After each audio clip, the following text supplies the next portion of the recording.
سلام دلانگیزا، امیدوارم حال دلتون عالی باشه. صدای لاهوت، رادیو لاهوت. شاید توی دلاتون بگید این معینم که یک چیزی یاد گرفته. من حرفم درباره همین چیز هست. امروزه ما شخصیت‌های متفاوتی برای خودمون ساختیم. یکی مغرور، یکی حسود. افرادی هم هستن خودشون رو دوست دارن به بقیه نشون بدن که من فلان کردم و پیش میدم. لطفاً حرف‌هایی که دارم میزنم رو تا آخر داستان با خودتون به همراه بیارید. بریم جلو. نمیخوام از کوچکترین چیز روی کره زمین شروع کنم. از خودم براتون شروع میکنم که کسی رو مثال نزده باشم و ناراحتی پیش بیاد. من معین رضوانی چیز ناچیزی بودم، به یک جسم تبدیل شدم. روحی در من دمیده شده که شخصیتی برای من به جا گذاشته که دوست نداره اطرافیانش ناراحت باشن. تو خیابون که داره راه میره افرادی دیده میشن که نیازمندن، دستشون رو دراز میکنن به سمت یکی مثل خودشون و با اینکه چیزی به نام پول رو که بسیار بسیار چیز وحشتناکی هستش و همه براش می جنگن رو طلب میکنه و با معذرت خواهی از اینکه ندارم از کنارش رد میشم و میرم.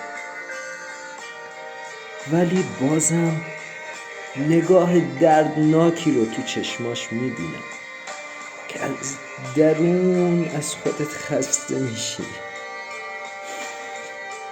بریم جلوتر. صدای ضبط شده‌ای در اتاقی در خانه‌ای به گفته‌ای از مردم در بالای شهر تربت حیدریه داریم دور میشیم از تربت حیدریه. تصویر رو از ماهواره‌های موجود در جو زمین تصور کنید. این شهر در زیر پای مشهد مرکز استان. این استان با نام خراسان رضوی در شمال شرقی کشور ایران کشوری است در کنار 204 کشور دیگر که این کشورها هر کدام جمعیت‌های چشمگیری در خود جا دارند. نمیدونم چقدر از نجوم میدانید. تصویر رو دارید توی ذهنتون؟ داریم از لایه اوزون کره زمین خارج میشه، وارد فضایی تاریک با حضور کره‌هایی همانند زمین با اشکال و جرم‌های متفاوتی روبرو میشه که همان جسم و روح ناچیزی که در کره زمین هستند اسم‌هایی برای این سیاره‌ها گذاشتند: سیاره عطارد، زهره، زمین، مریخ، مشتری، زحل، اورانوس، نپتون. تصویری دورتر رو مشاهده می‌کنیم. میلیاردها میلیارد ستاره که دو تا از شاخص‌ترین این ستاره‌ها ماه و خورشید هستند که این ستاره خورشید از زمین بزرگتر هستش. در کنار این میلیارد میلیارد ستاره سیاه‌چاله هایی هستند که هنوز کسی از درون آنها چیزی نتوانسته کشف کند. تصویر شروع به دورتر و دورتر شدن میکنه. گردابی رو در ذهن خود به تصویر بکشید.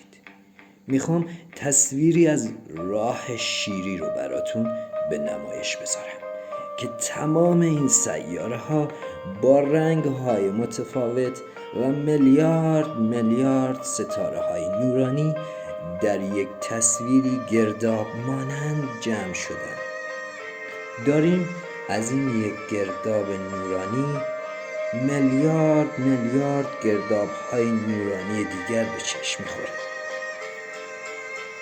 که همه این راه های شیری در یک کره‌ای به نام کیهان وجود دارند و هنوز کسی نمیداند آیا کیهان های دیگری هم هست یا نه. که نمیدونم هنوز توی ذهنتون حرفهای اولم رو یادتون هست یا نه؟ از کجا شروع کردیم و به کجا رسیدیم؟ دوباره گرداب‌های راه شیری رو به یاد بیارید. حرفم اینه، در هر راه شیری کره‌های زمینی به مانند کره زمین ما وجود داره که هیچ جسم و روح ناچیزی هنوز نتوانسته از راه شیری به راه شیری دیگری سفر کند و این سفر رو من با مرگ براتون انجام شدن میدونم که زندگی بعد از مرگی که خواهید داشت بستگی به اونی داره که الان هستی و اون بهشت و جهنم رو با زندگی در تأمین بودن یا نبودن رو تجربه میکنی. در کره دیگر، در راه شیری دیگری، با جسمی دیگر و زبانی دیگر، اما با همان روح که قبل خود را به یاد ندارد، ولی شخصیتی متفاوت که به خوب یا نبودن تو و الان تو بستگی داره. و این سفر ما سفری بود با تفسیری از خودم، با تحقیقاتی که کردم و کلیپ هایی که دیدم. شاید با بعضیا هم نظر باشم، با بعضیا هم نه، ولی همه اینا رو براتون به تصویر کشیدم بهتون بگم بیایید مهربان باشیم، بیایید به هم دیگر و انتخابات هم احترام بگذاریم، بیایید با هم خوب باشیم. چیز ارزشمندی نیست.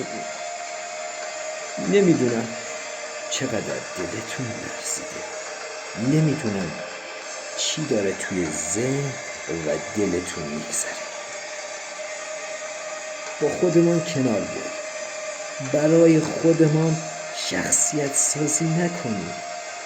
این داستانی از تخیل فردی است، خاک پا و زمین خورده همه شما عزیزان. معین رضوان دوستتان دارم.